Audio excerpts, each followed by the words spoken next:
মহান স্বাধীনতা দিবসের শুভেচ্ছা সবাইকে। স্বাগত জানাচ্ছি দীপ্ত সংবাদে, সাথে রয়েছে দোলা ডলরেস। মহান মুক্তিযুদ্ধের বীর শহীদদের প্রতি শ্রদ্ধা নিবেদন করেছেন রাষ্ট্রপতি মোহাম্মদ শাহাবুদ্দিন এবং প্রধান উপদেষ্টা ডক্টর মোহাম্মদ ইউনূস। ভোরের আলো ফোটার সঙ্গে সঙ্গে জাতীয় স্মৃতিসৌধে শ্রদ্ধা জানান তারা। শ্রদ্ধা জানিয়েছেন প্রধান বিচারপতি, উপদেষ্টা পরিষদের সদস্য সহ বিশিষ্টজনেরা। ৭১-এর স্বাধীনতাকে ২৪-এর গণঅভ্যুত্থান রক্ষা করেছে উল্লেখ করে সংস্কার ইস্যুতে রাজনৈতিক ঐকমত্য প্রয়োজন বলে মনে করেন উপদেষ্টা পরিষদের সদস্যরা। মহান মুক্তিযুদ্ধে বীর শহীদদের শ্রদ্ধাভরে স্মরণে প্রস্তুত জাতীয় শহীদ মিনার। ভোরের আলো ফোটার সঙ্গে সঙ্গে স্মৃতিসৌধ প্রাঙ্গণে যান রাষ্ট্রপতি মোহাম্মদ শাহাবুদ্দিন। তাকে স্বাগত জানান তিন বাহিনীর প্রধানরা। পরে স্মৃতিসৌধে পুষ্পাঞ্জলি অর্পণ করেন রাষ্ট্রপতি। এ সময় তিন বাহিনীর একটি চৌকস দল সশস্ত্র সালাম জানায়। বিউগলে বেজে ওঠে করুণ সুর।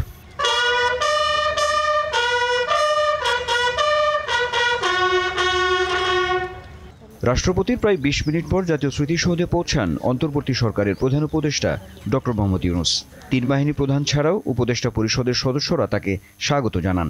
পরে স্মৃতির মিনারে বীর শহীদদের প্রতি ফুলেল শ্রদ্ধা নিবেদন করেন তিনি।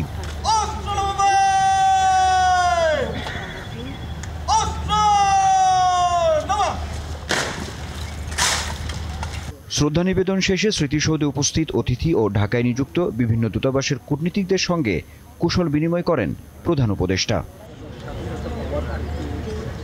এরপর প্রধান বিচারপতি, যোদ্ধাহত মুক্তিযোদ্ধা, উপদেষ্টা পরিষদের সদস্য, আমন্ত্রিত অতিথিরাও শ্রদ্ধা জানান শহীদদের প্রতি। এই দিবসে আমরা একটা আমাদের প্রতিটি ঘোষণা করি যে আমরা বাংলাদেশকে, নতুন বাংলাদেশে আরও সখী সমৃদ্ধশালী দেশ হিসেবে গড়ে তুলব। জনগণকে আস্থায় যদি আনতে হয়, তাহলে যে সংস্কারগুলোর দাবি জনগণের থেকে উঠে, সেগুলোর ক্ষেত্রে ঐক্যমতে না পৌঁছানোর কোনো সুযোগ নেই।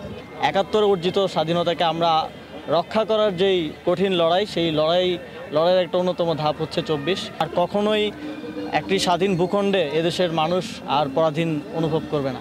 পরে সর্বসাধারণের জন্য উন্মুক্ত করে দেয়া হয় জাতীয় স্মৃতিসৌধ।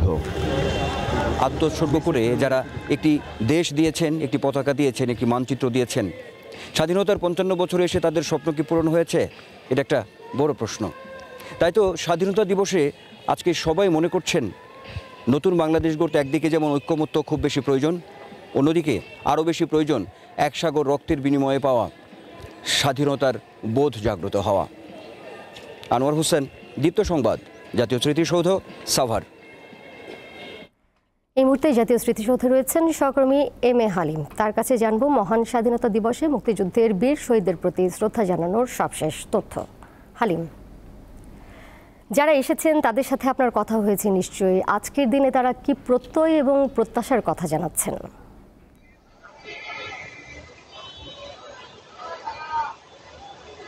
হ্যাঁ দুলা, আপনি যেমনটি বলছিলেন, আমি এখানে সকাল থেকে রয়েছি এবং আমি দেখতে পেয়েছি এখানে জাতীয় স্মৃতিসৌধে আজকে মহান স্বাধীনতা দিবসে এই সকালবেলায় কিন্তু এই প্রধান উপদেষ্টা এবং রাষ্ট্রপতি এই শ্রদ্ধা নিবেদনের পরপরই কিন্তু এখানে বিভিন্ন রাজনৈতিক সংগঠন এবং সাধারণ জনগণ তারা কিন্তু এখানে শ্রদ্ধা নিবেদন করতে আসেন। এবং এই মুহূর্তে আপনাকে যদি একটু জানিয়ে রাখি দুলা, এখানে কিন্তু এখন যেহেতু রমজান মাস এবং সেই সাথে আজকে ঈদের ছুটি শুরু হয়ে গেছে, সেই হিসেবে আমরা আজকে এই জাতীয় স্মৃতিসৌধে কিন্তু আমরা যে প্রত্যেক বছর যে মানুষের ঢল নামে, সেই ঢল কিন্তু আমরা এখনো দেখতে পাইনি, অনেকটাই এবার কম মানুষ দেখতে পেয়েছি। এবং সেই হিসেবে কিন্তু আমরা এখন এই ১২টা বাজে এখনো কিন্তু স্মৃতিসৌধে যে খুব যে এখানে মানুষের ঢল, সেই ঢলগুলো আমরা দেখতে পাইনি। একটু আগে আমরা দেখতে পেয়েছি এখানে যে রাজনীতিবিদ জুনায়েদ সাকি তিনি আসছেন এবং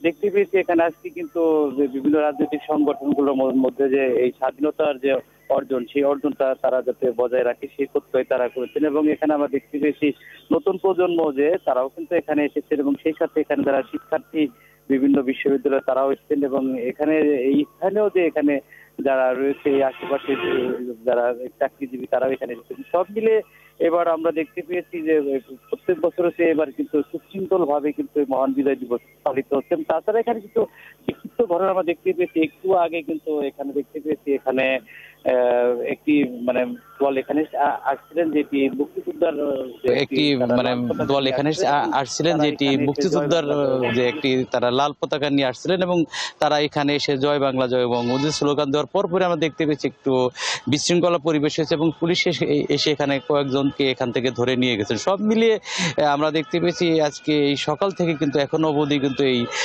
মহান স্বাধীনতা দিবসের যে বিভিন্ন কর্মসূচি সেগুলো কিন্তু একেবারে সুষ্ঠুভাবে এই জাতীয় স্মৃতিসৌধে পালিত হচ্ছে। দোলা, জাতীয় স্মৃতিসৌধ থেকে সরাসরি যুক্ত ছিলেন সহকর্মী এম এ হালিম। যথাযথ মর্যাদায় নানা আয়োজনে সারা দেশে পালিত হচ্ছে মহান স্বাধীনতা ও জাতীয় দিবস। সূর্যোদয়ের সাথে সাথে চট্টগ্রাম নগরের উত্তর কাট্টলীর মুক্তিযুদ্ধ স্মৃতিস্তম্ভে ৩১ বার তোপধ্বনির মধ্য দিয়ে মহান স্বাধীনতা দিবসের কর্মসূচি শুরু হয়। দিবসের প্রথম প্রহর ১২টা ১ মিনিটে রাজশাহী মহানগরীর শহীদ মিনারে মুক্তিযুদ্ধের বীর শহীদদের প্রতি শ্রদ্ধা জানান বিভিন্ন রাজনৈতিক, সামাজিক, সাংস্কৃতিক ও পেশাজীবী সংগঠন সহ সর্বস্তরের মানুষ। প্রথম প্রহরে খুলনায় মুক্তিযুদ্ধের বীর শহীদদের প্রতি শ্রদ্ধা নিবেদন করেন সর্বস্তরের মানুষ। মেহেরপুরে সার্কিট হাউস প্রাঙ্গণে ৩১ বার তোপধ্বনির মধ্য দিয়ে দিবসের কর্মসূচি শুরু হয়। সকালে স্টেডিয়ামে কুচকাওয়াজ অনুষ্ঠিত হয়। মাগুরায় ৩১ বার তোপধ্বনির মাধ্যমে দিবসের কর্মসূচি শুরুর পর সরকারি শিশু পরিবার ও এতিমখানায় উন্নত মানের খাবার পরিবেশন করা হয়। যশোরে ভোরে বিজয়স্তম্ভ প্রাঙ্গণে তোপধ্বনির মধ্য দিয়ে শুরু হয় স্বাধীনতা দিবসের আনুষ্ঠানিকতা।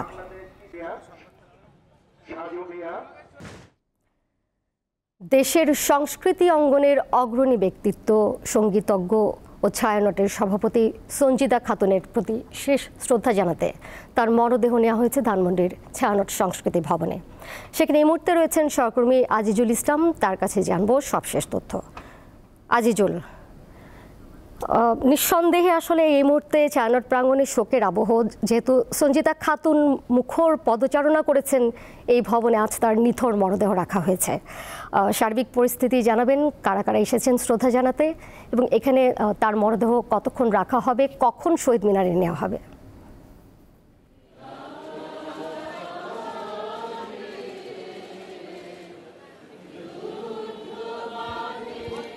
দোলা, আপনি যেমনটি দেখছেন যে এখন কিন্তু এই সঞ্জিদা খাতুনের যে প্রতি শ্রদ্ধা নিবেদন সেটি কিন্তু শুরু হয়েছে। আমরা জেনেছি যে কিছুক্ষণ আগেই কিন্তু তাকে এখানে নিয়ে আসা হয়েছে এবং আপনি যেটি বলছিলেন যে আসলে কারা কারা এসেছে, এখানে রবীন্দ্রসঙ্গীত সহ এই ছায়ানটের সঙ্গে যারা জড়িত রয়েছেন তারা কিন্তু সকলে আমরা দেখেছি যে তারা এখানে এসেছেন এবং তারা কিন্তু সবাই শোকে আসলে পাথর হয়ে গিয়েছে। আমি দেখেছি যে অনেকেই কিন্তু যারা এখানে এসেছেন অনেকে দেখেছি যে কান্না ধরে রাখতে পারছেন না, একে অপরকে জড়িয়ে ধরে কিন্তু তারা কান্নায় ভেঙে পড়তে দেখেছি।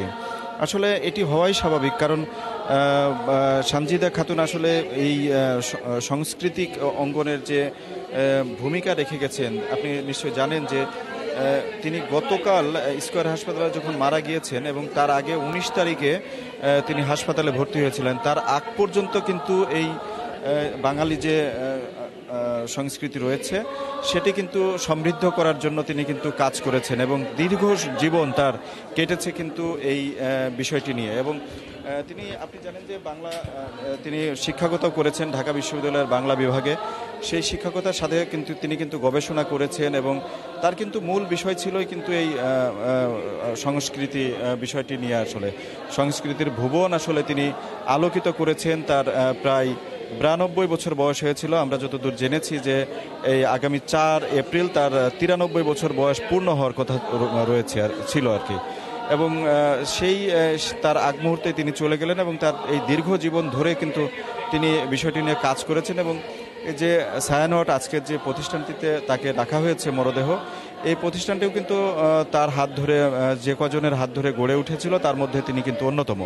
এবং এখানে যারা এসেছেন আমরা একজন দুজনের সাথে কথা বলার সুযোগ হয়েছিল, তার মধ্যে রামেন্দ্র মজুমদার ছিলেন। তিনি যেমনটি বলছিলেন যে আসলে এই তাকে তিনি আসলে যে তিনি বলছিলেন যে সমাজের যেটা আসলে কল্যাণ সেই বিষয়গুলো নিয়ে তিনি কিন্তু কাজ করেছেন এবং যেটি কল্যাণ এবং সমাজের জন্য যাতে কল্যাণকর হবে সেই ধরনের বিষয়গুলো নিয়ে কিন্তু তিনি কাজ করেছেন এবং সেটি কিন্তু সফলভাবেই করেছেন। এবং তারা যেমনটি বলছিলেন যে এই সঞ্জিদা খাতুন যে পৃথিবী থেকে বিদায় নিয়েছেন, কিন্তু তার যে কাজ সেগুলো রয়ে গিয়েছে এবং এটি কিন্তু দীর্ঘ সময় ধরেই বাংলাদেশ যতদিন থাকবে এই প্রভাব কিন্তু অব্যাহত থাকবে বলে এমনটি তারা প্রত্যাশা করেছেন। এবং তার যে সবচেয়ে বড় যে অর্জনটি ছিল সেটি এই রমনার যে বটমূলে যে সকালে যে সঙ্গীত রবীন্দ্রসঙ্গীতের যে আয়োজন করা হয়ে থাকে পয়লা বৈশাখ উপলক্ষে, সেটি কিন্তু তাদের হাত ধরেই হয়েছিল। এবং আপনি জানেন যে 2001 সালে কিন্তু সেই রমনার বটমূলে কিন্তু ভয়াবহ বোমা হামলা হয় এবং সেই বোমা হামলার কারণে কিন্তু যে এই বিষয়টি থেমে গিয়েছিল তা না, কিন্তু সেটি এখনও কিন্তু অব্যাহত রয়েছে এবং দীর্ঘ সময় এটি বাংলাদেশ যতদিন থাকবে টিকে থাকবে। এবং আপনাকে আরেকটা বিষয় জানাতে চাই যে সানজিদা খাতুন কিন্তু 21 পদক পেয়েছেন এবং বাংলা একাডেমির সাহিত্য পদকও কিন্তু পেয়েছেন। তো এই ছিল আসলে আমার কাছে সর্বশেষ সংবাদ। এরপরে কিন্তু এই লাশ শহীদ মিনারে নেওয়া হবে সর্বস্তরের শ্রদ্ধা জানানোর জন্য। সিরাজগঞ্জে যমুনা সেতু পশ্চিম সংযোগ মহাসড়কের 4 লেনের কাজ প্রায় শেষ হয়। এবার ঈদযাত্রায় স্বস্তির আশা করা হচ্ছে, তবে চালকদের মধ্যে রয়েছে ডাকাত আতঙ্ক। পুলিশ বলছে জনগণের জানমালের নিরাপত্তা নিশ্চিতে নানা পদক্ষেপ নেওয়া হয়েছে। উত্তরবঙ্গের প্রবেশদ্বার সিরাজগঞ্জের যমুনা সেতুর পশ্চিম মহাসড়ক দিয়ে ঢাকার সঙ্গে উত্তর ও দক্ষিণবঙ্গের 22 জেলার সংযোগ স্থাপিত হয়েছে। ঈদযাত্রায় এই মহাসড়কে প্রতিদিন হাজার হাজার যানবাহন চলাচল করে। যমুনা সেতুর পশ্চিম পাড় থেকে চান্দাইকোনা পর্যন্ত 37 কিলোমিটার মহাসড়ক 4 লেনে উন্নীতকরণের কাজ চলছে। এরই মধ্যে শতকরা প্রায় 80% কাজ শেষ হয়েছে। খুলে দেওয়া হয়েছে মহাসড়কের বেশিরভাগ আন্ডারপাস, ওভারপাস ও উড়াল সেতু। ফলে এবার স্বস্তির ঈদযাত্রা প্রত্যাশা করছেন যাত্রী ও চালকরা। মহাসড়কে এবার জাম সৃষ্টি হবে না, হাইরোডে ইনশাআল্লাহ ক্লিয়ার আছে। আমি আশা করি যে এই ঈদে আমাদের ঈদযাত্রা অনেক ভালো হবে। তবে মহাসড়কে ডাকাত ও ছিনতাইকারীদের ব্যাপারে আতঙ্কিত বিভিন্ন যানবাহনের চালক ও যাত্রীরা। সামনে ঈদ, অনেক জায়গায় তো ডাকাতি মাকাতি হইতেছে হয়, এদিকে যেন আমাদের রাস্তায় ডাকাতি না হয়। যাত্রীরা আসতে গেলে বাস ট্রাক এগুলো ঠেকায় ওদের কাছ থেকে মনে করেন যে অনেক হাতিয়ার অস্ত্রপাতি এগুলো দেখায় ওদের টাকা পয়সা সব কেড়ে নেয়। তবে আইন শৃঙ্খলা রক্ষাকারী বাহিনীর সদস্যরা সতর্ক অবস্থায় রয়েছে বলে জানায় পুলিশ। যেসব জায়গায় দুর্ঘটনাপ্রবণ এলাকা এবং যানজট হতে পারে এগুলো জায়গা আমরা আগেই চিহ্নিত করে রেখেছি। হাইওয়ে পুলিশের সঙ্গে দফা দফা আমাদের মিটিং হয়েছে। আমরা আশা করতেছি যে বরাবরের চাইতে এবার একটা স্বস্তির ঈদ উপহার দিতে পারবো। সেতুর পশ্চিমের 37 কিলোমিটার মহাসড়কের 13টি আন্ডারপাসের 11টি খুলে দেওয়া হয়েছে বলে জানান এই কর্মকর্তা। যমুনা ব্রিজের পূর্ব পশ্চিম প্রান্ত থেকে একেবারে চান্দাইকোনা পর্যন্ত এখানে আমাদের মোটামুটি 4 লেনের সুবিধা সবাই পাচ্ছে। তো এবার ঈদে কোনো জ্যাম হবে না আমরা আশা রাখছি। উত্তরবঙ্গের এই প্রবেশদ্বারের কয়েকটি ওভারপাস, উড়াল সেতু ও নকলা সেতু আগে থেকেই খুলে দেওয়া হয়েছে। দীপ্ত বার্তা কক্ষ। জানিয়ে দেব দেশের বাইরের খবর। যুদ্ধবিরতিতে সম্মত হয়েছে রাশিয়া ও ইউক্রেন, তবে কেবল কৃষ্ণ সাগরে হামলা বন্ধের ব্যাপারে একমত হয়েছে দুই দেশ। মঙ্গলবার হোয়াইট হাউস জানায় কৃষ্ণ সাগরে নিরাপদ নৌ চলাচল নিশ্চিত করতে রাজি হয়েছে রাশিয়া ও ইউক্রেন। এতে জ্বালানি পরিবহন নিশ্চিত হবে। মঙ্গলবার প্রকাশিত বিবৃতিতে জানানো হয় বল প্রয়োগ বন্ধ করতে এবং কৃষ্ণ সাগরে সামরিক উদ্দেশ্যে বাণিজ্যিক জাহাজের ব্যবহার রোধ করতে সমুদ্রে যুদ্ধবিরতি চুক্তি ঘোষণা করেছে হোয়াইট হাউস।